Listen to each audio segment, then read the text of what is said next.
Arizona, Colorado, Indiana, Michigan, New Jersey, Tennessee, and Virginia. Listen up. WynnBET is now live in all these states, and the excitement of Wynn Las Vegas has finally landed in online sports betting and casino play. From boosted parlays to live in-game offs on every major sport, WynnBET gives you the tools to win. Sign up today for your risk-free $1,000 sports bet. Download the WynnBET app now or visit wynnbet.com to start winning. You are listening to Dove Valley Deep Divers with Erick Trickel and Lance Sanderson. Ball comes out of the hands of Newton.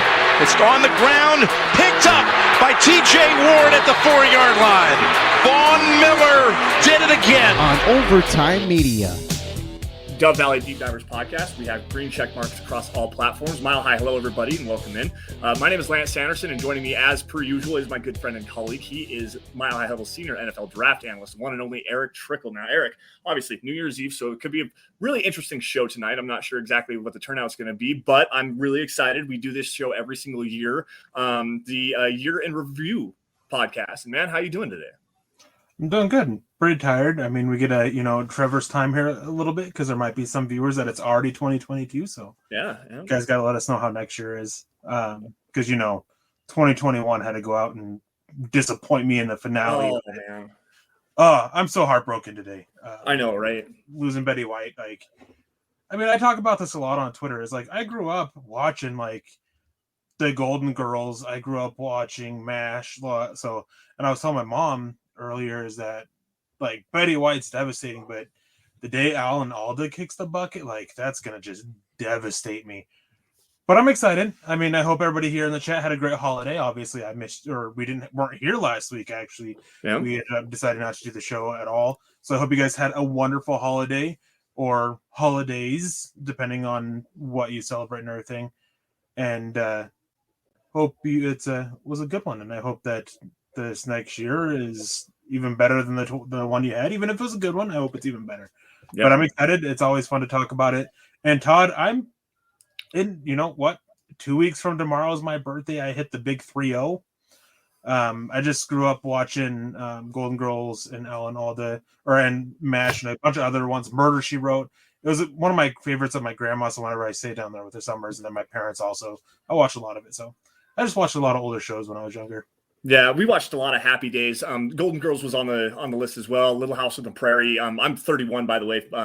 I just turned 31 a couple of weeks ago. But Betty White, man, ripped to a legend. I tell you what, she was always great. I swear, there was a lot of people that called her a vampire because it just looked like she hit 65 years old and never aged another day.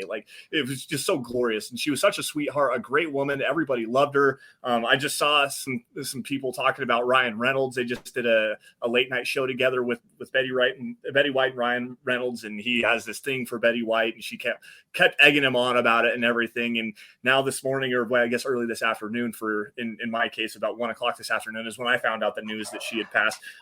Rough week this week, honestly, because you got the legend of Betty White, but also on Tuesday, right before I went live with Carl, we found out that John Madden passed away as well. So it's been a pretty rough go of it for people that are as far as the pop culture is concerned. But Erick, just quickly before we get into this, guys, I want your thoughts on John Madden and what he meant to you as a football fan, because man, that's one of the greatest of all time, right there, if not the greatest of all time. Listen up, Broncos country. TickPick should be your first choice to buy football tickets because they save fans money by never charging any service fees ever. TickPick is the exclusive ticketing partner for the Huddle Up podcast and the Blue Wire Network. Denver Broncos football is finally back, and there's no need to exhaust yourself searching all over the internet to find Broncos tickets anymore, because TickPick, that's TickPick, is the original no-fee ticket site and the only one you'll ever need as your go-to for all NFL tickets. TickPick got rid of all those awful service fees that the other ticket sites charge, which lets them guarantee the best prices on all of their NFL tickets. Don't believe it? If you can find better prices for the same seats on other ticket site, TickPick will give you 110% of the difference in the purchase price. That's right, guys. When we were searching for tickets for the MHH meet and greet for week 3 at home, Broncos versus Jets, TickPick had us locked down. So visit tickpick.com/huddle today and use the promo code HUDDLE to save $10 on your first order of Broncos tickets. I mean, by the time I got around to really being into football, he was already in the booth, and he had so many iconic moments in the booth. He helped raise a generation of football fans with his video game with Madden Football. And I mean, my family and I were playing the game, and I saw that John Madden passed away, and that was hard to hear. Because I mean, he helped fill that love I had of it, because I was able to sit there and play his video games and go from there with growing my football knowledge and everything like that and diving into it. But I mean, he meant a lot to the sport. He meant a lot to a lot of people, and it's one of those things that it was hard to hear. It's just rough. Yeah, it really was. And I mean, if not for John Madden, I mean, seriously, he literally made it so that 12 and 13-year-old kids are better at time management than Vic Fangio is. So I'm just kidding, guys. All right, let's jump right into this, guys. I'm going to get some matters of business out of the way really fast, and we'll say hello to everybody in the chat. Again, guys, you are watching the Dove Valley Deep Divers podcast. You guys can find us on Twitter by following me at Sanderson MHH, for Erick at Erick Trickel, and also, guys, make sure while you're at it, follow at Mile High Huddle. That's the mother account where you guys are going to find instant news and analysis, breaking news, film breakdowns, opinion articles, anything regarding your Denver Broncos. That's where you guys are going to get it. Facebook supporters, make sure you guys go to facebook.com/Mile High Huddle. Click that blue Become a Supporter button where you guys can get some premium content like the Trickle Zone, which will be returning after the new year is over. You'll get Kellerman's Corner and Broncos Book Club with Chad Jensen. We'll give you some more updates on all that stuff at the end of the show as well. Now, let's say hello to the chat really fast as well.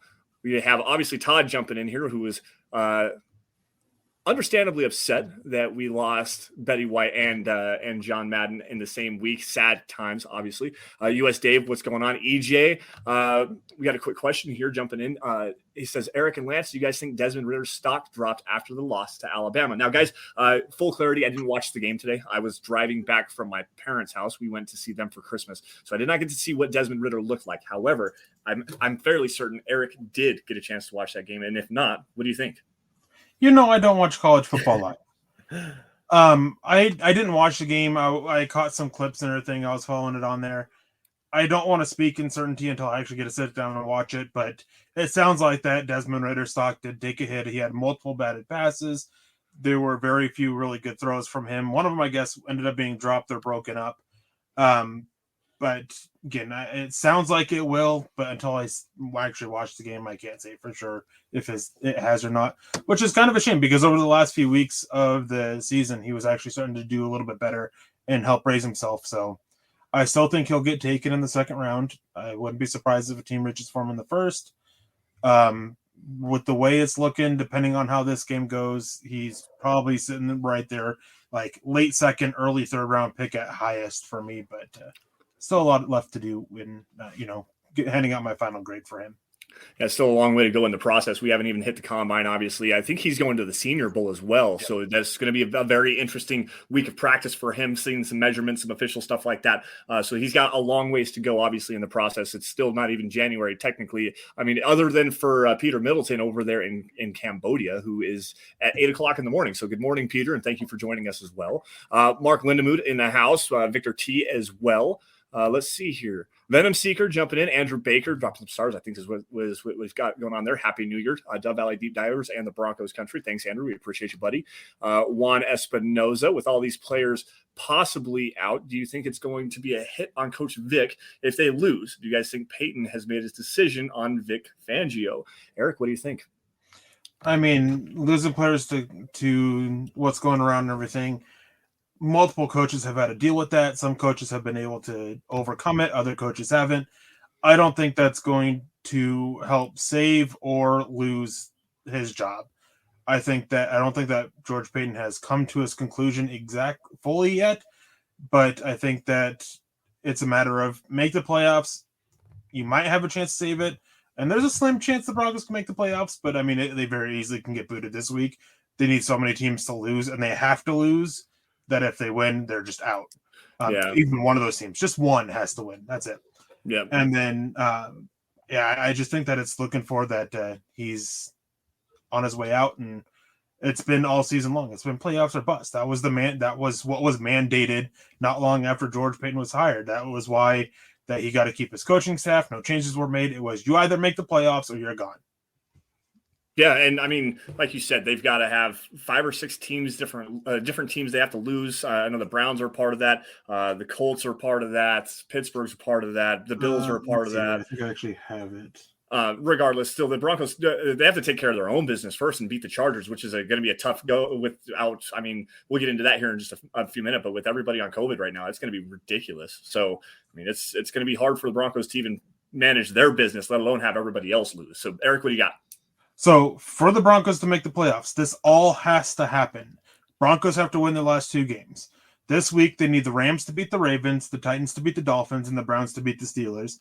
Then they need the Steelers to beat the Ravens, the Bengals to beat the Browns, the Patriots to beat the Dolphins, and the Chargers to beat the Raiders, just to get into the playoffs. Any one of those things doesn't happen, they're out. Mm-hmm. Yeah, it's. I think it was a couple weeks ago when we did the show. We talked about how if the Broncos lose even one game, then their chances drop down to and they lost 2. They needed to win at least 3 of the last 4 games, including the game against the Bengals for sure, and including the game against the Chargers for sure. They lost to the Bengals, obviously, and then the Raiders the following week in embarrassing fashion, quite honestly. But it's been kind of an interesting so far this season. We're going to do a year in review as well. I got Danny Trujillo with nothing to say, just showing some love, dropping some stars on Facebook. We appreciate you, Danny, for joining us. Peter Middleton, what's up, man? Todd, we already said hello. Paul, it's been a minute since we've seen you in the chat. It's good to see you, dude. Thanks for joining us, dude. We appreciate that. Jay Kozad. But anyways, guys, that's going to do it for the hellos and everything. Let's see if I can find some questions here in just a couple of minutes. However, again, this week on the Dove Valley Deep Divers is always fun because, every single year we do the year in review podcast. And obviously we're going to start off at the very beginning of the year where the Broncos country got hit with some kind of surprising news, quite honestly, with the news that John Elway was going to be stepping down as the general manager and executive vice football operations.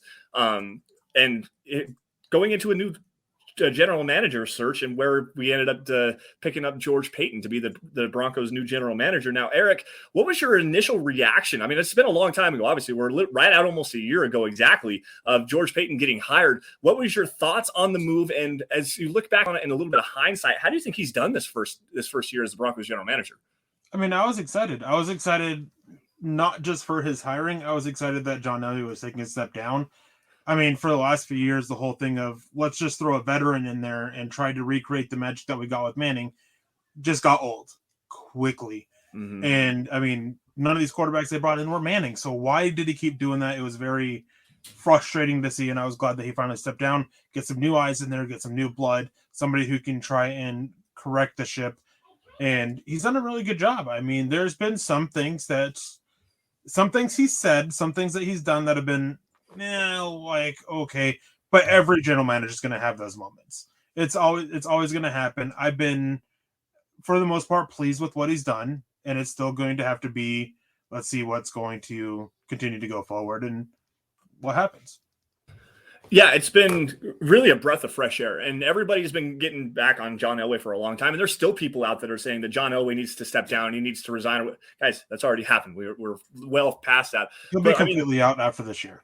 Yep, and he's retiring after the season. Joe Ellis's contract runs out as well, and it doesn't sound like he's going to re-up. The team is likely. So the thing with Ellis is it all depends on the ownership situation. He may do a temporary thing to just a 1-year contract to stick around to help kind of pass the torch. Right. It just depends on the ownership and the timing of that because of when his contract is up as well.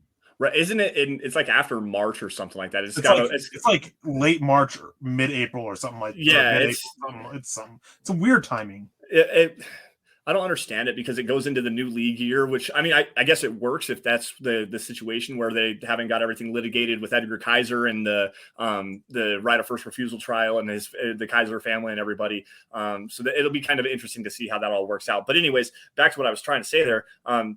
there's been people that are still blaming the last 5 years. And it's warranted. It's absolutely warranted. I mean, you bring in Joe Flacco, you've got the Case Keenum situation, Brock Osweiler, Paxton Lynch, the whole revolving door at the quarterback position, losing a lot of talent on the defensive side of the football, including like Aqib Talib. You've got TJ Ward, Darian Stewart. The whole 2015 Broncos defense, essentially from the Super Bowl season, has been turned over. Losing out on Wesley Woodyard, Danny Trevathan, Brandon Marshall as well. That whole situation. I mean, it's just been kind of a mixed bag and a bag of bad reviews for John Elway. And George Payton came in and immediately started doing something that John Elway never actually did. Well, rarely actually did, in terms of taking care of his own players. Obviously, they put the franchise tag on Justin Simmons, but then he quickly turned around and turned that into a 4-year, $61 million deal right after the onset of the opening of league year in free agency. And then right after that, he had Shelby Harris. Now, this is a breath of fresh air again, because like I said, John Elway, when it came your time to be up and go pay, get another contract, he typically would let you go test the market and see what you would be able to get, and then not come back with a competitive offer or not even offer at all. So to see a guy like Justin Simmons, who's turned into a leader not only in the locker room, but out off the field, out in the community, he's like 3 years in a row now named the Walter Payton Man of the Year finalist for the Denver Broncos. So, I mean, to see a guy like that, and then Shelby Harris, a guy who's worked really hard, has been kind of bounced around the league for a little bit, turned into a high quality interior defensive lineman. I mean, the last time that we saw John Elway really pay a guy that was one of his homegrown players was after they put the franchise tag on Brandon McManus. It's been a long time. So, Eric, as far as that is concerned, Justin Simmons, Shelby Harris, what do you think about George and the work that those guys have done? And how do you think that Justin Simmons has rewarded this franchise after getting that mega deal? I mean, one of the things that George Payton came in and said right away is that I want to keep our own. And he's shown that. I mean, it wasn't just those two. I mean, going and getting those contracts done with Cortland Sutton and Tim Patrick also. We're keeping our own. And I mean, you can't hate that. You don't want to constantly see talent grow with your team and then boom, they're gone. It's always a bit of a gut punch, I guess would be the best way to put it when that happens. And so seeing them go in and extend these guys, it's always great to see. Do I think that there was a little bit more money there than for some of these guys than there should have been? Yeah, but it's not my money, so I can't complain too much. But Justin Simmons, he's had his ups and downs this year, which he has every year, which every safety does. He's still a top 5 safety at worst in the NFL, and he shows why. I mean, teams have to game plan for him, and he does get caught sometimes deep in coverage or just in the wrong place. But again, that's just stuff that happens. His play's not going to be perfect. There's no safety in the NFL whose play was perfect. Ed Reed even made mistakes. Steve Atwater made mistakes. All of the greats at safety always made mistakes at some point. Mm-hmm. It's just how you come back and recover from that. And Justin Simmons has always done a great job with that. Yeah, there's some times where he's a little late on the rotation, miscommunication stuff, and he's always been very quick to not only call that out and hold people accountable, but to hold himself accountable as well, saying, I have to do a better job. We all have to do a better job of communicating this and sticking to our assignments and stuff like that. So that's a kind of leader that, you maybe send a message a little bit through the media, but also at the same time pull the thumb and take some of the blame, some of the credit for what this defense has done as well. I mean, he's 5 interceptions this season. So one of the Broncos leaders in tackles. He's been just phenomenal, quite honestly, as like Eric said, a top 5 safety. Now Shelby Harris, it's kind of a mixed bag with him. And honestly, the reason why I say that is because, yes, he knocks down a lot of passes. He blocks all the field goals and everything like that. But typically what that means is you're not getting home as a pass rusher. So you've got to create some disruption in those throwing windows. I think Shelby has like 3.5 sacks or something like that this season. So numbers are a little bit down for him. Draymond Jones has been phenomenal right next to him. And that might be a little bit of something with Shelby Harris as well. But at the same time, Shelby has pretty underperformed the contract that he signed. It was 3 years, $27 million, so just right at $9 million on an average per year basis. What about Shelby Harris? What rings about his game that you think that he could potentially improve on, or has he been playing pretty well? I mean, he's kind of come on the last couple of weeks a little bit. He's sitting at 5 sacks on the season. He's got 2.5 in the last 2 games, which, hey, that's great, but there's been a lot of games where it's like, all right, where are you? Like, what are you doing? And then one big issue with him is that last year he showed a lot of progress as a run defender, and this year it's, what are you doing? There's some issues there. It's not just all on him. There's some issues with Mike Purcell that are giving issues onto Shelby Harris and just creating more problems that way with their run defense. I mean, Mike Purcell, he's teams are taking advantage of him and really hurting this run defense. But he's been all right. I mean, he was one of those guys that he got a little bit more than I was okay with, or than I would have liked to have seen. But I mean, with how he played last year, I mean, it wasn't exactly undeserved. But he's just been so inconsistent as a player throughout his whole career that it's just kind of hard to see that. But I mean, they needed a veteran on there. And it would have been nice to see him be a little bit more consistent this season, but it is what it is. Yeah. And like you said, I mean, as far as getting a veteran back, that's one of those things, this guy has played very well for you for the last couple of seasons. He's one of your own. It's George Payton's MO, draft and develop, pay your own guys, take care of your own guys. This was a guy that definitely deserved at least to have an extension. Like Eric said, it might be a little bit much on the pocketbook for a guy that doesn't have quite the impact that you would want for that kind of money. But at the same time, that's you got to show your guys, you got to show your team that you are willing to be able to do that. If you put in the work and you start playing well and you improve and you continue to improve and you continue to be a force and a great player in the locker room, a good teammate, that you deserve to have that reward. And Shelby Harris is probably one of the top guys, especially other than Justin Simmons, that definitely was deserving of something like that. We're going to jump back into the chat here really fast. Let's see here. We have Jay Kozad jumping in right here. I hope that is what Peyton has decided his playoffs are out for Vic because they missed the boat for the playoffs. And yes, they did. And I firmly do believe that Vic Fangio if they lose against the Chargers, Vic Fangio will be almost officially done in Denver. Venom Seekers jumping in here. Any prospects you like for Kathy Lund? Hi, Kathy. How are you doing today? Let's see here. Biggie Broncos jumping in here. Say what?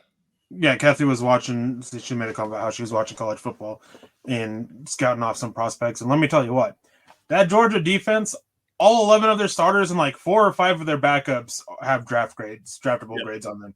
That defense is freaking ridiculous.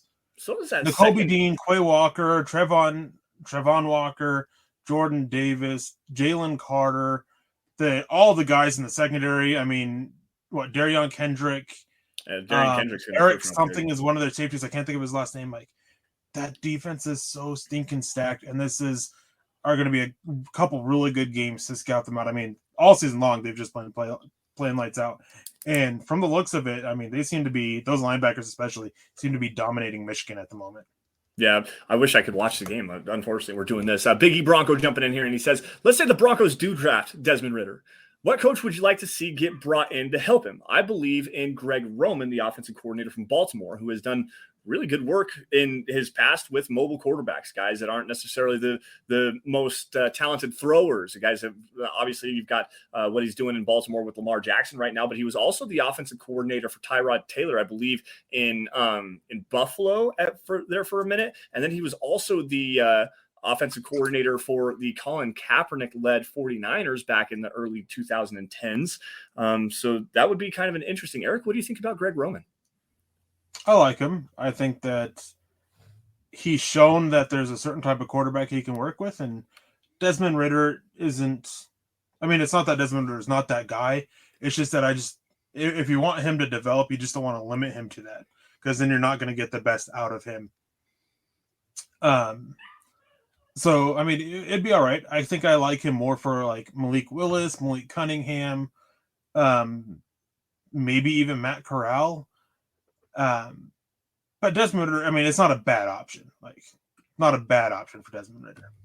No, he's got enough mobility. He's not the best. I think Matt Corral would be him and Malik Willis. Those two would be the two kids that if you did get Greg Roman, those would be the guys to watch for him being the quarterback for that system. But Matt Corral, honestly, I like the way that he moves, and he still has a little bit more refinement as a passer than Malik Willis does. So you can kind of get on the ground and like hit the ground running, get a kid up on his feet, get him up to speed quickly, develop around him.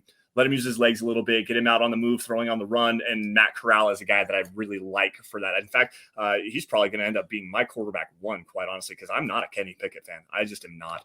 All right. Speaking of which, my top 10, they dropped on Mile High Huddle on Christmas Day. If you guys haven't checked them out, go check them out, especially quarterbacks.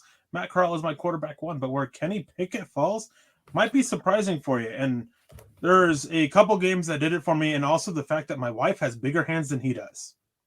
Yeah. And the issue with that is that in a couple of his games that were bad weather, you could tell that the hand size was an issue, which is where the hand size is a concern. Yeah, he had 27 fumbles, I think is what it was, total over the course of his career. So that's a big number, guys. 27 fumbles from a quarterback, that's huge. In over 37 years, over 670 quarterbacks, only 2 have had smaller hands than Kenny Pickett entering the NFL.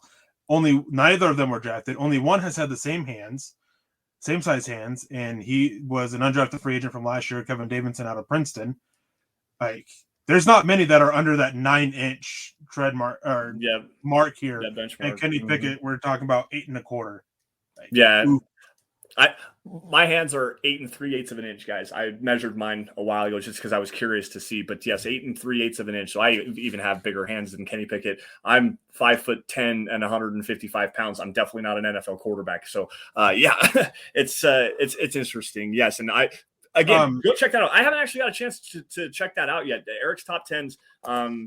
If there's a way that we can get that link pulled up and maybe drop that into the chat. Erick, can you work on that while I run through another one of these comments really quick? We'll drop that in the chat, guys. Make sure you go check that out if you get the opportunity, if you haven't yet already. So Victor jumping in here, and he says, the Stars just haven't linked up for the Broncos, but never give up. You don't deserve the Broncos at their best if you left them at their worst. Broncos for life. And I'm not going to try to tell anybody how to fan. I'm not a gatekeeper by any stretch of the imagination on that one. However, Victor is kind of right here. You don't, if you're going to bag out and be super hypercritical of the Broncos when they are at their worst, you don't deserve them when they are their best, which could be coming around the corner here directly. So kind of keep that in mind. There's the whole thing for better or worse. Yep, exactly. It's not quite like a marriage where you say in sickness and health and better for worse, yada, yada, yada. And it's a vow, but still at the same time, fandom should be considered something like that. Thank you, our Powell. I'm glad you appreciate it. Todd asked how big are Locke's hands. They measured in at 9 inches flat, and typically you want at least, I think it's like 9 1/4 is the small, is like the threshold for most. Yep. Miguel Santa-Steven jumping in here on Facebook, and I want to answer this question really fast. How do you feel about this year's quarterback class, or are there chances better of trying to get a vet like Rodgers or Wilson? I'm going to start this off by saying that there are about 4 NFL quarterbacks right now, maybe even 5, that I would take over going to the draft this season. That's how I feel about this quarterback class. There's like 10.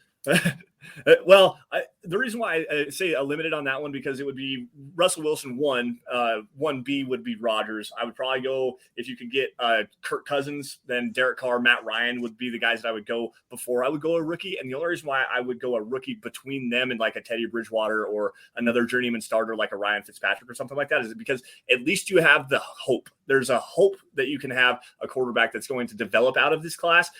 Specifically like a Matt Corral, Malik Willis would be another one, Ritter maybe as well. The Berkovici, or what's the Boston College kid, and he went back to Phil Jerkovich. He went back to school this year. So Grayson McCall's another one that went back to school. So I mean, but at least you could still have the hope that you have a franchise quarterback that you've taken a young kid on, you've made a commitment to, and go in that direction. But still, I mean, it's not a very good quarterback class. Eric, what do you think? I wouldn't touch this quarterback class really, and if I do, then you better not hold off on a quarterback next year just because you drafted one this year. Mm-hmm. It's one that you got to be. If you take quarterback, you got to be one to double dip and go after one next year. Matt Corral is my only one with a first round grade. I only have 3 more quarterbacks that are graded in the first 2 in the round 2. Like, the depth of it's been decimated by players returning and players transferring and players not developing. I mean, the big hope was that Spencer Rattler would come in and cement himself as the number 1 quarterback, and look what he did. A lot of hope that Malik Willis would come in and rise up, and for me, he's a 3rd-round player for me. So it's just been a little rough. Couple comments here I wanted to grab real quick. Kathy, everybody's allowed to be ticked off, and we were just saying is that like I see on Twitter especially a lot of this like, oh, I'm done watching the Broncos. They're so bad. I'm going to go pick another team. Like, that's what I'm talking about. Or I think that's what he was getting at. Yeah. Broncos are bad. Be ticked off. Be mad. Trust me, we are. Like, oh yeah, man, I want to do a uncensored show so bad because we have to watch what we say here. And trust me, like, I would love to just go and rip so many people to shreds on the Broncos because they all deserve it. Money Moore says if we lose out, we might get a top 12 draft pick. It'll also be another 4-game losing streak. I know that's kind of the double-edged sword here. I don't want to go out losing 4 games to end the season, but Denver actually still has a chance to get 6th overall in the draft. I doubt it happens because they need so many teams to win out, and it just seems unlikely with who they're playing. So I think that if they lose out, I think they'll probably end up like 8 or 9, which, hey, I'll still take that, but it's that 4-game losing streak kind of makes it a little hard to swallow. And then John Alstrom, if we hire Dan Quinn, I might not watch a Broncos game until he's fired. Why? What did Dan Quinn ever do to you?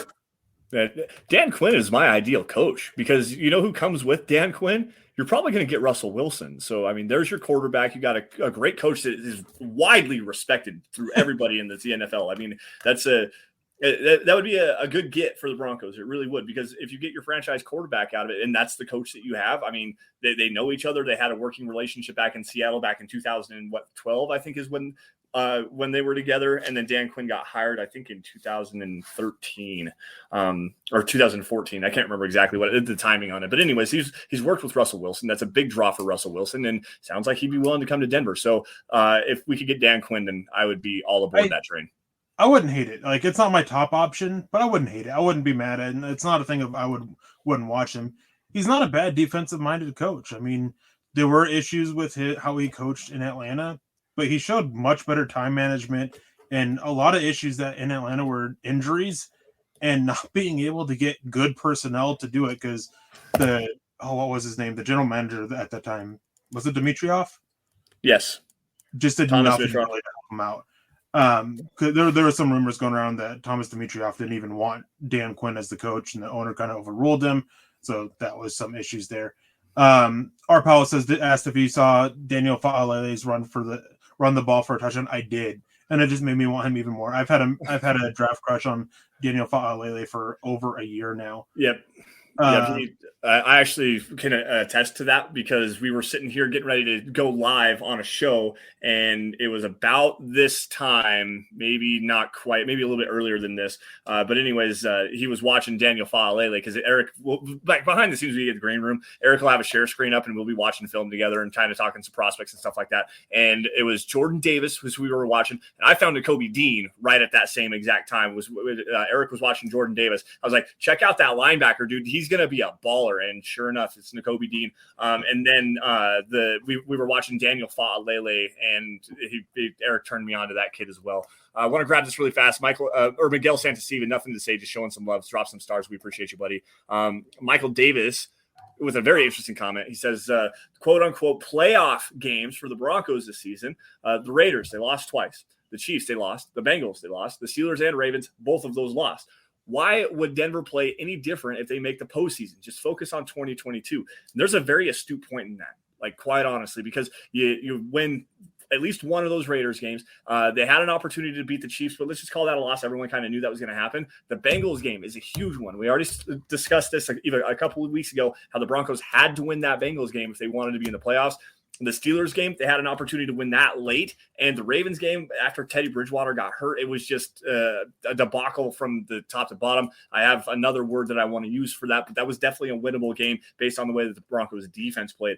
If they win the majority of those games, we're sitting 9-10 wins right now, and like the fifth seed in the AFC firmly in the playoffs and ready to go. And if they're going to lose those games this year, those are quote unquote, like Michael says, playoff games.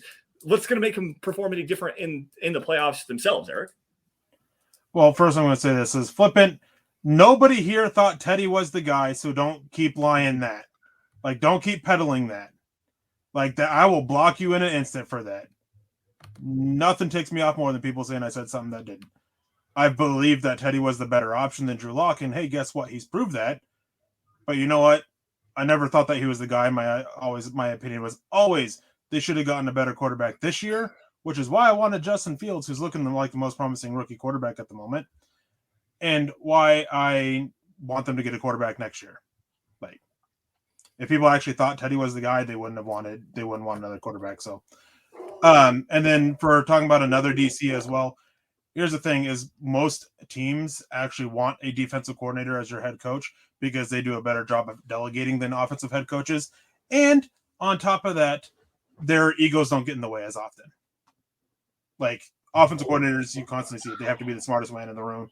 That's not the case with.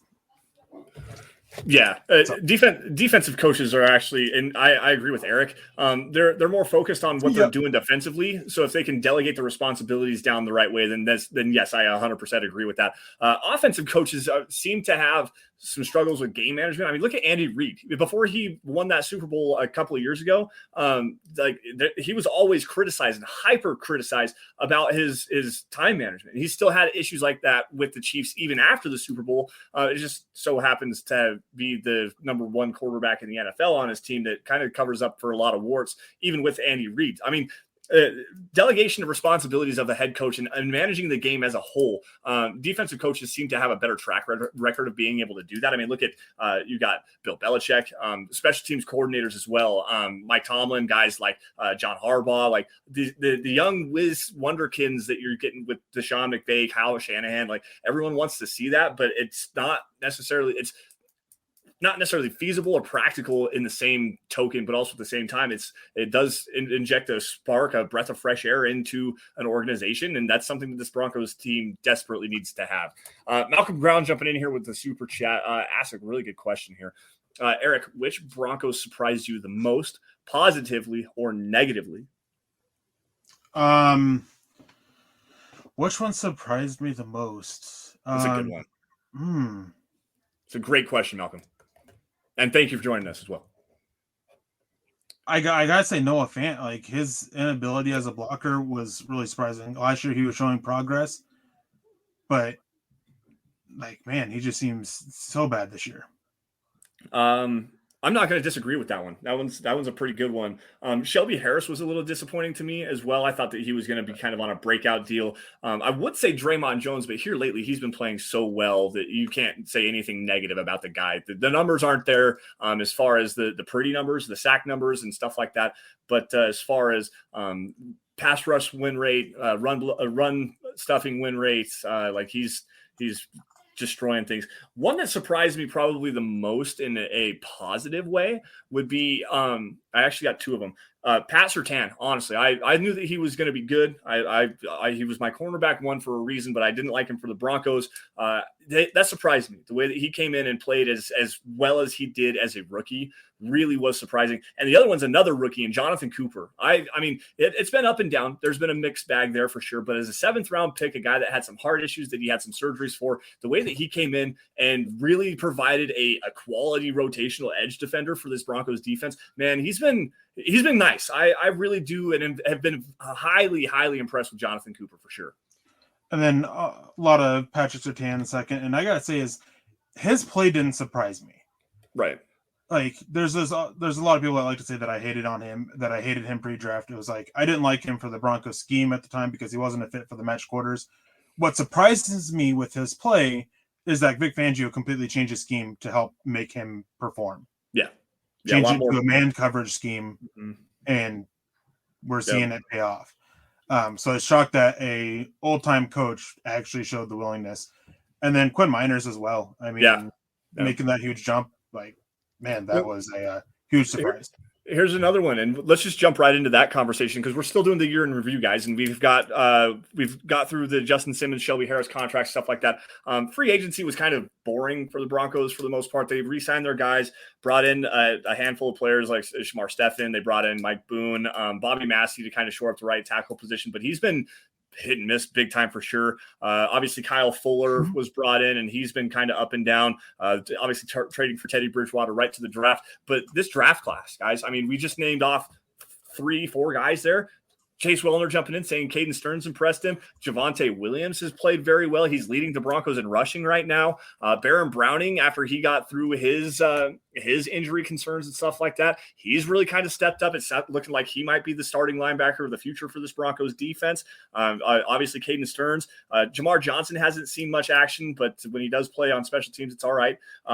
Jonathan Cooper, again, I mean, this draft class has been one of the most impactful draft classes as far as playing valuable snaps on both offensive and defensive units. Like, it's crazy, man. I mean, Surtain, Williams, Browning, Miners, those are all 4 starters right now, and Miners looks like he's the right guard of the future. So it's George Payton knocked this one out of the park, man. What do you think? I mean, he definitely did. I mean, it's always great to see it. I wouldn't expect, these types of hits on the draft class to continue, but it's a really good start. Big E, Teddy got us close to the playoffs before he got concussed and, won 7 games during his time, which Locke only won is 8-11 in his time as a starter. And Drew Locke's development, he showed last year that he can't. I don't know what's so hard with realizing that the only time Drew Locke looks good is that it's a one-read play.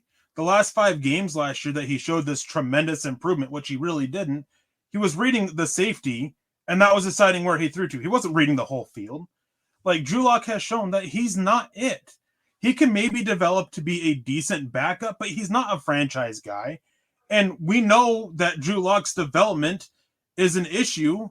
And yes, the coaches were so bad for it.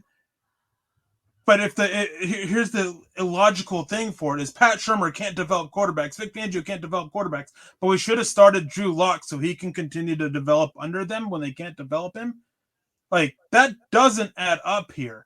If Drew Locke wanted this job, if Drew Locke deserved this job, he would have locked a lot better because guess what? His stats in the preseason were worse than Teddy Bridgewater's. He was far less effective. He almost turned the ball over more than Teddy Bridgewater did in the preseason. And he still has a higher rate of turnovers than Teddy Bridgewater does this season.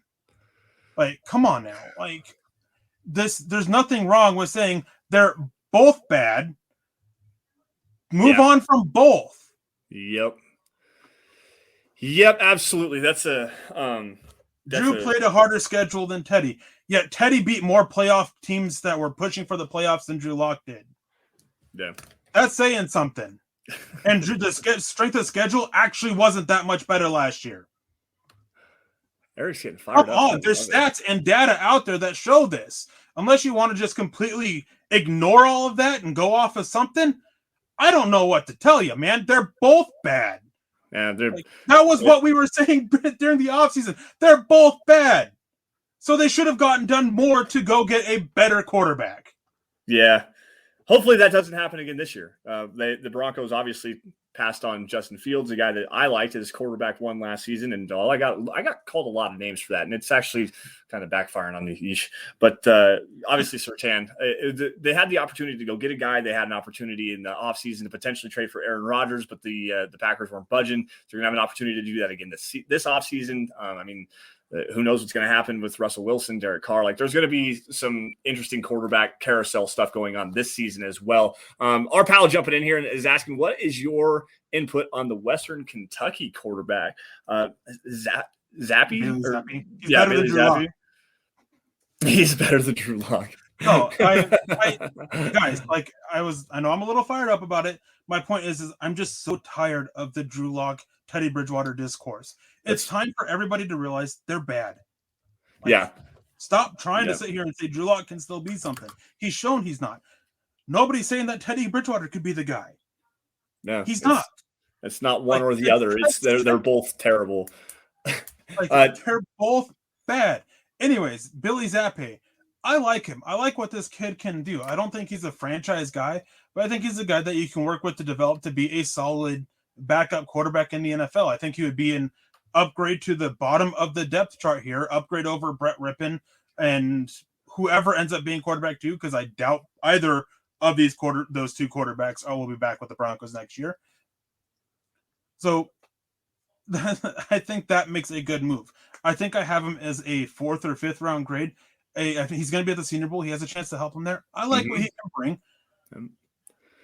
He's got a good arm talent too. I mean, he moves around pretty well. He's got good arm talent, good touch. He actually throws with touch at the college level, which is something you don't see very often, especially from younger quarterbacks. He just set the record. I think was it passing yards in a season, or I can't remember exactly what is the NCAA record for that. It might be career passing yards as well. Regardless, I mean, the guy throws the ball around a lot, and that it's an air raid system for sure. I mean, that's all they pretty much do there in Western Kentucky. Had a pretty good bowl game from what I had seen. So yeah, I mean, he's a guy that I would like, but it's not going to be, as Eric said, he's probably not a franchise quarterback by any stretch of the imagination, but he's a pretty decent player, an interesting developmental player for sure. The thing is the data and all that shows that Teddy Bridgewater is better than Drew Lock. Doesn't mean that they're not. He's good. He's the more polished turd. That's the way to put it. Yep, it's a lot of lipstick on a pig, man. Yeah. Going out 2021 with a bang on Dove Valley Deep Divers. Right. Let's go. No, we just need someone to drop an F-bomb, and maybe we could actually have some real fun going out the door here.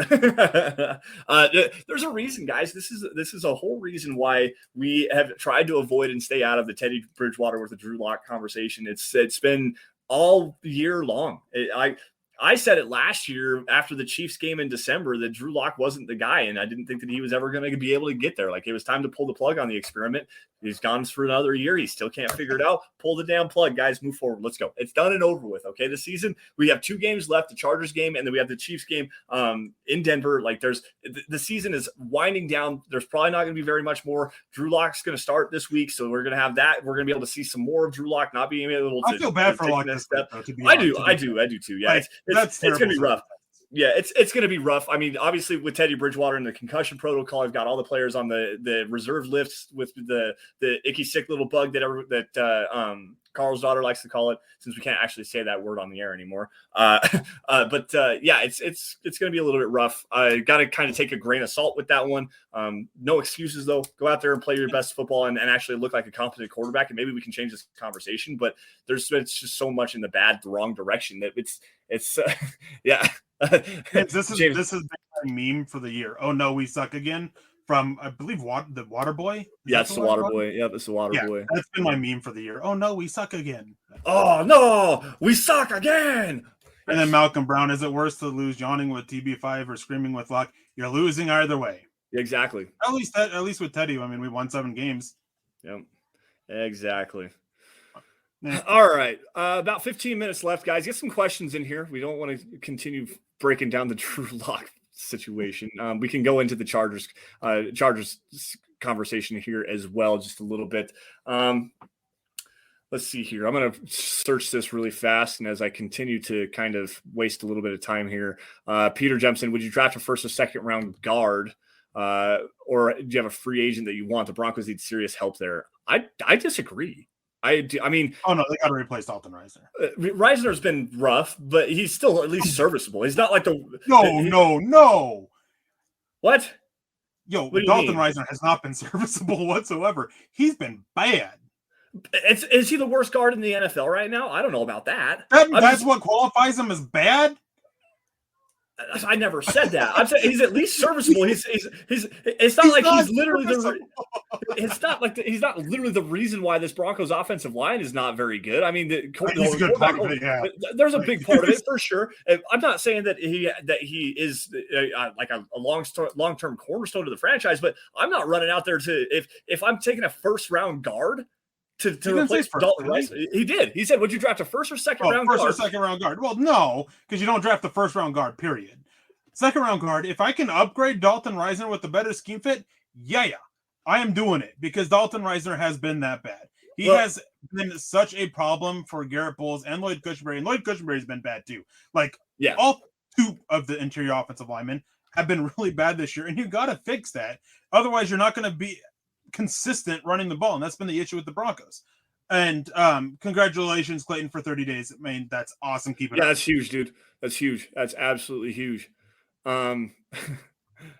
Anyways, sorry, I'm losing my mind here. It's been a fireworks show, dude. I've had maybe 16 hours of sleep over the last week. I'm feeling it. I'm pumped. Dude, I had a late night last night. We drank too many beers at my dad's house. I was up until about 2:00 this morning. So I'm still kind of feeling it. I got home, I drove back from my parents' house and got home 5 minutes before I jumped in the room so that we could start the show. I've done any preparation today. This is going to be really fun for the rest of the show. All right. Derek Blair came in with the comment of the night. Oh, pull it. At least we will not see Judy go in motion on a fake jet this week. That's so true, dude. How do you run Jerry Jeudy on jet zip and orbit motion like that and not give him the ball? Like he hasn't got the ball coming out of that orbit motion since the Cowboys game. Like quite literally, he has not seen the ball coming off a jet or orbit motion since the Cowboys game when they first implemented that into the game plan. And then they turn around this last week against the freaking Raiders and they hand off a jet sweep to freaking goddamn Javonte Williams. Hi, Scott. There's your curse word. Well, it's not quite the cuss word that I really wanted to put out there. I mean, but still, Scott, thanks for joining us, man. Appreciate you, man. Yeah, happy New Year, Scott. Hopefully we'll see you next week. Hope you're having a great time and a great holiday. Yeah. Joshua, congratulations on 5 weeks, man. Keep it up. Doing a good job. Yeah, absolutely. Where else can I get Eric all fired up? Yo, there's a lot of ways to get me fired up, man. Ask him if he thinks that Melvin Gordon deserves. No, dude, I will kick you out. 15 reasons why Eric wants to re-sign Melvin Gordon to a $5.2 million contract starting right now. Go. All right, this is now self-promotion hour. Guys, I also have 3 veterans that should be cut this offseason. That's up on milehighhuddle.com as well as my top 10s for each position. Yeah. Yes, Judy is out. Yes. All right. Let's get into that just a little bit here. The Broncos have a litany. They're having a COVID outbreak right now. The locker room's in shambles. 14 to 18 players are projected, including that are projected to be on the reserve list for this game, including Jerry Jeudy, obviously. Let's see. I've got a list here. Let me read this off for you guys. It starts off Andre Mintz, the linebacker, Mike Purcell, obviously, Calvin Anderson, backup offensive tackle, Caden Stearns, rookie safety, Tim Patrick, Tyree Cleveland, Jerry Jeudy as well, and potentially even Cortland Sutton. So the Broncos could be without their top 4 wide receivers for this game. They've got Stephen Weatherly as well, Mike Ford, Bobby Massey's out, so they're going to be just really searching for a player to play the right tackle position. Is that going to be Quinn Bailey? Is he going to get the start this week, Eric? Cameron Fleming? Oh, that's right. Cameron Fleming. Sorry about that. Anyway, so let's see. Mike Ford, the cornerback, Bobby Massey, Bryce Callahan, Bradley Chubb, Jonathan Cooper is going to be on the list as well. Baron Browning, McTelvin Ajim, and defensive line coach Bill Kolar is out as well. I don't remember who the team had announced was going to take over for his duties. But, it's looking pretty rough. And obviously, you got Teddy Bridgewater again in concussion protocol. Drew Lock's going to start. You're down to Kendall Hinton, Rico Gafford, potentially Seth Williams, Deontay Spencer as your top 4 wide receivers, or Travis Fulgham, who's on the practice squad. Did he get called up? I know you had a list of players okay, so he did get called up. Pita Taumepanu, I think is how you say his name, was called up as well. Do you have the other couple of names that you had there, Eric? Is that handy for you or not? I don't think it's handy for me anymore. Nick was being mean to me, telling me that he hopes I have a very dangerous new year. Oh, really? That's going to be fun. Maria Crockett, Travis Fulgham, Seth Williams, and Pita Taumepanu. Okay. So, and yes, Kathy Lund, it is Uncle Rico Gafford, former cornerback turned wide receiver from the University of Wyoming that ran a 4.29 at his pro day. Yes, the guy can fly. He's a fast, very fast player. Anyway, so Broncos are kind of in a rough go of things. They also on their injury report list Kenny Young, inside linebacker, on there as well. There's like 10 or 12 players listed as questionable. Teddy Bridgewater's the only one out other than the players on the reserve list. But this Chargers team, The offense has been kind of clicking for the most part, except for the game that they had against the Broncos a few weeks ago. Justin Herbert is playing MVP level football. He is a phenomenal young quarterback. I don't know what their COVID list looks like by any stretch of the imagination. I'm not exactly sure what players they have out. Again, guys, I got here 5 minutes before the show, so I haven't really done any true preparation for this game yet. But Eric, as far as your key takeaway, what's the biggest thing that the Broncos need to do to be able to walk away with a win? Hold their jock straps and not, do what they can. Like there's not much for it. I mean, they're missing so many pieces, out so many receivers. Maybe hopefully they have something he can still test to be able to play. I guess good news for Vic Fangio is no matter what, he'll walks away with a winning record against the Chargers. He'll either be 5-1 or 4-2. Yeah, that's true. What is that? I guess. Yep.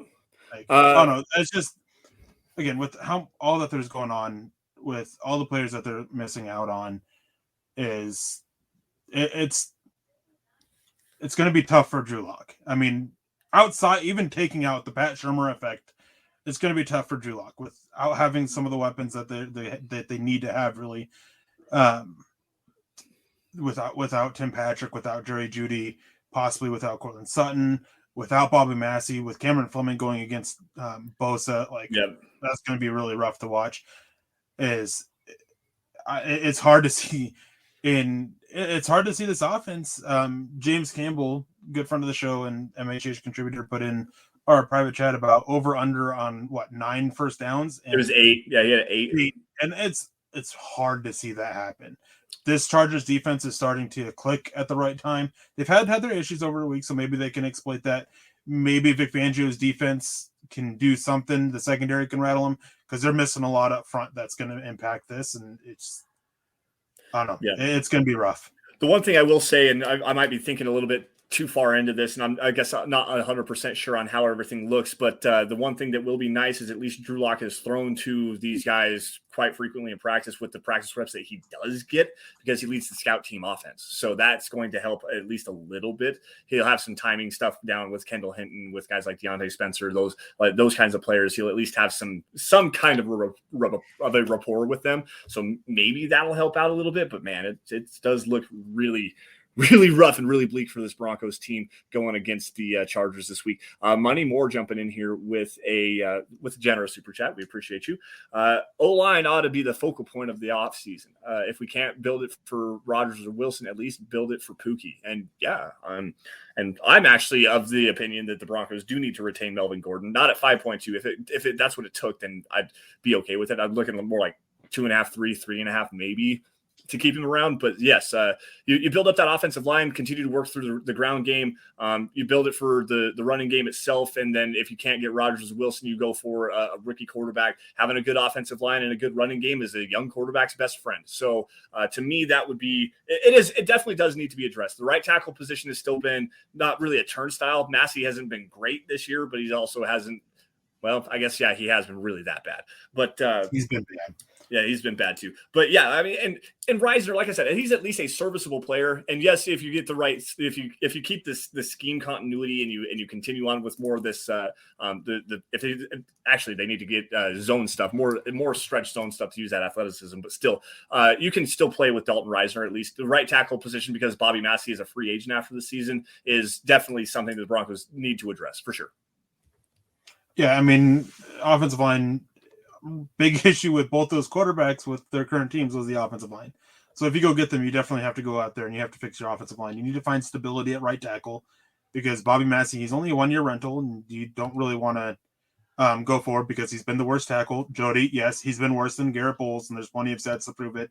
He's got a terrible run block win rate, terrible pass block win rate, both of them worse than Garrett Bowles. Bowles' penalties are an issue, but yeah, I'll take those calls over, the consistent bad play that we're getting from Bobby Massey. You got to figure out what you're doing at right guard or left guard, depending on where you're playing Quinn Miners. Lloyd Cushenberry can be upgraded. He's one where he's at a point where, all right, maybe you're okay sticking with him because, he's still just in his second year. He hasn't shown this growth that you want to see, though, so you kind of want an upgrade with it. Dalton Reisner, this has been 2 years of him declining with his play. You want to upgrade there. Graham Glasgow's likely on his way out. Quinn Miners will step in. Natani Moody's not quite ready yet.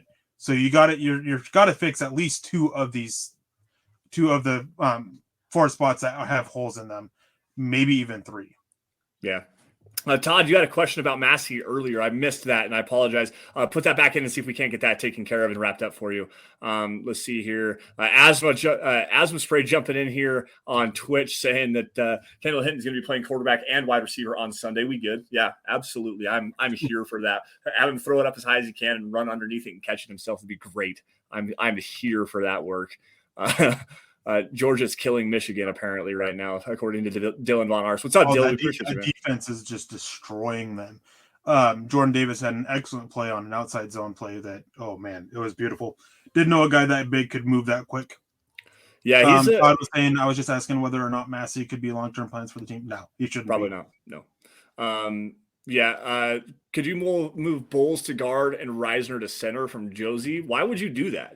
Like, honestly, Garrett Bowles and Jody, I know you and Eric and I have gone back and forth on Garrett Bowles for a long time. I mean, it got kind of violent there for a minute. But why would you take Garrett Bowles away from his natural position where he's playing at least a top 7 level still? I mean, Garrett Bowles is playing pretty good football. I wouldn't say top 7. He's still playing in, a top 16. And you know how hard it is to find tackles in the NFL? Yeah. Like, it wouldn't surprise me if looking at all the data and everything for tackles that he's probably still top 10 actually, because tackle playing down across the NFL is down as it is with offense in general. Mm-hmm. And Garrett Bowles, I mean, he's had a couple bad games, but his season's been average for the most part outside of that.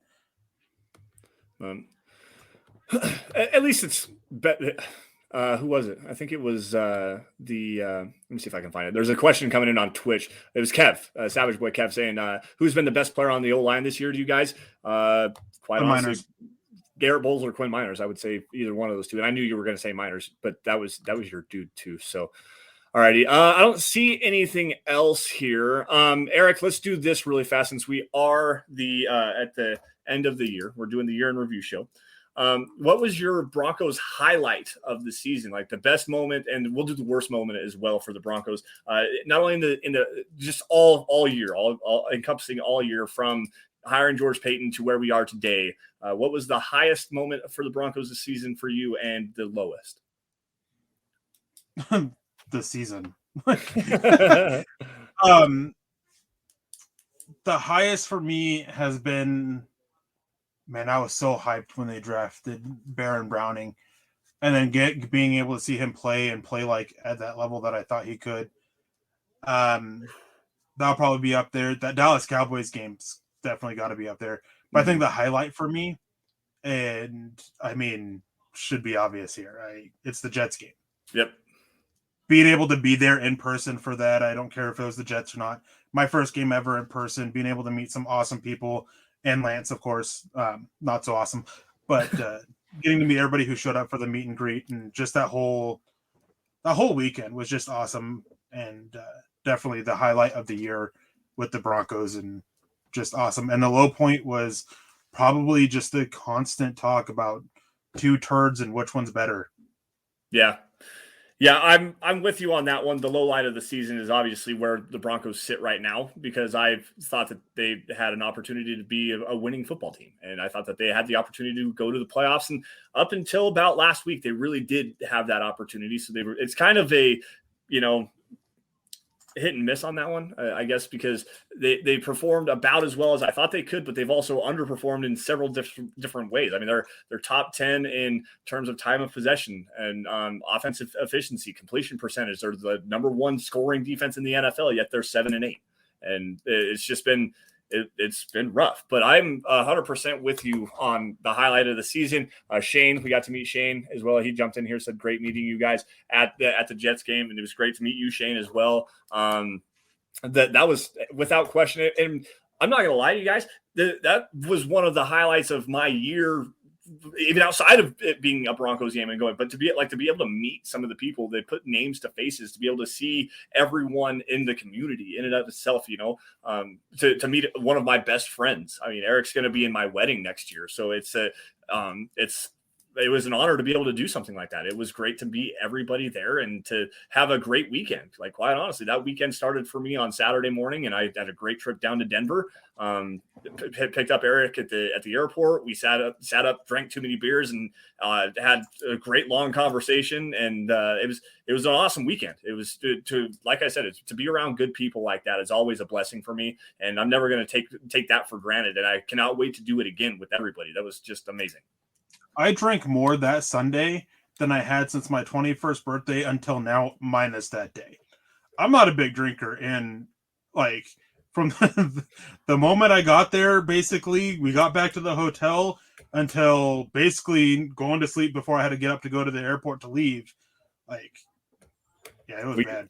It was fun. Anyway, since we were talking about offensive tackles a little bit here, let me do something real quick and just to let me run through this chat really fast one more time. I'll let you finish that up, and I'll get started on some matters of business. We'll let you finish up the show with the last words on that one here in just a minute, guys. Let's see here. Asma jumping in here again, saying if Tennessee wins this week, Kansas City will play their starters next week against Denver. If Tennessee loses, we will face the Kansas City backups. But I think that might be right, because Kansas City would then lock up the number 1 seed.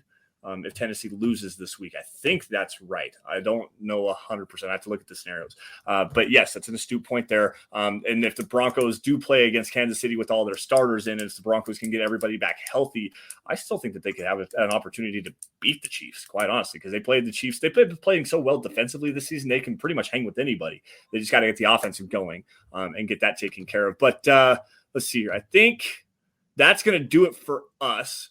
So thank you all for joining us on the Dove Valley Deep Divers podcast. You guys can follow us on Twitter by finding me at Sanderson MHH, and for Eric at Erick Trickel. Also, guys, while you are at it, make sure you're following at DVDD_pod. That's the podcast account where you're going to find out what we talk about every single Friday. Takes on there every now and again, not very often, but we will do that every now and again. Also, guys, at Mile High Huddle. That's some other account where you guys get breaking news and analysis on your Denver Broncos. Including opinion articles, film breakdowns, a lot of great stuff from Erick Trickel as far as draft content is coming around the corner. I'm going to get started on a lot of my pre-draft evaluations and stuff like that here in the next couple of weeks, probably right after the end of the regular season and closer towards the Senior Bowl. I'll get some stuff going on that as well. But yes, the best draft content comes from the Dove Valley Deep Divers podcast. You guys can find it all at Mile High Huddle. Also, guys, Facebook supporters, go to facebook.com/Mile High Huddle. Click that blue Become a Supporter button where you're going to get premium content like the Trickle Zone, which will be returning after the first of the year. Eric, do you have a set date on that yet? No, nothing yet. Okay. Anyways, you're also going to get Kellerman's Corner and also Broncos Book Club with Chad Jensen there. Guys, if you're in a financial space able to do so, it's after Christmas, so you can't get any Christmas gifts for all of your wonderful Mile High Huddle supporters.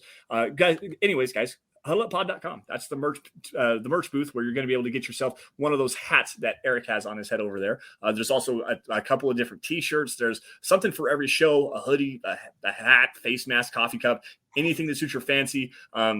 You'll be able to get it there at huddleuppod.com. And folks, as always, if you're not able to do so, you're financially not able to do so, maybe that's just not your bag, baby. You know, like Austin Power says, even though it is your bag, baby, or at least it should be.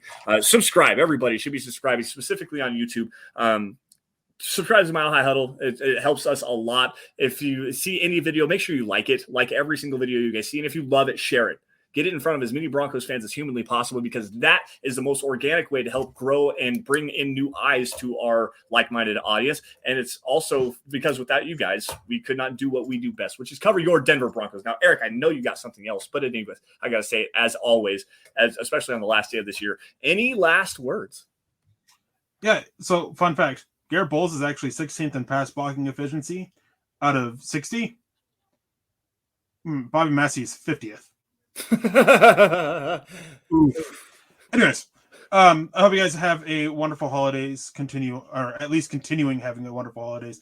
Hope you guys have a wonderful New Year's. Make sure you guys drink safe, drink responsible if you guys are. Don't drink and drive, and have a wonderful time and have a great time ringing in the new year. I know quite a few of you are going to be hitting that new year sooner than I am. I still have 7 hours. I can't count. 7 hours to go for me, but I hope the rest of you guys have a wonderful time. And we'll see you guys next week. Yeah, absolutely. As Erick said, and from my family to your guys' family, from Mile High Huddle to the entire community here as well. You guys have a safe and happy New Year. Make sure you guys, as Erick said, don't drink and drive. Get in an Uber, call a friend, do whatever you got to do. Make sure you get yourself home safely every single day. Peter Middleton's 9 a.m. here. He's already rang in the New Year. By the way, I'm not all as special as you, Peter.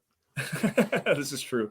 And thanks again for joining us, dude. It's so crazy that we have a guy from Cambodia that joins us every single week. But anyways, guys, have a safe and happy New Year. I hope you guys all had a Merry Christmas, happy holidays, whatever you guys believe in. Happy holidays to every single one of you guys. And we appreciate you all for joining us. Erick, what's up? And I hope any of you who aren't living in that Boulder County area, yes, you guys are safe. I hope your guys' homes weren't destroyed, and if they were, my heart and condolences go out to you guys. Like, yeah, just totally sucks. Yeah. Everybody is okay and all that. And yeah, hope you guys are better in 2022. Yeah, absolutely. With that, guys, we say thank you again for joining us on the Dove Valley Deep Divers podcast. You all stay safe and take care. Have a great rest of your weekend. Again, Happy New Year. We will see you guys same time, same place next week, Friday at 6 p.m. Mountain Time. We'll talk to you guys later. Thanks. You've been listening to the Huddle Up Podcast. Join Broncos Country's deep divers at milehighhuddle.com to keep the conversation going.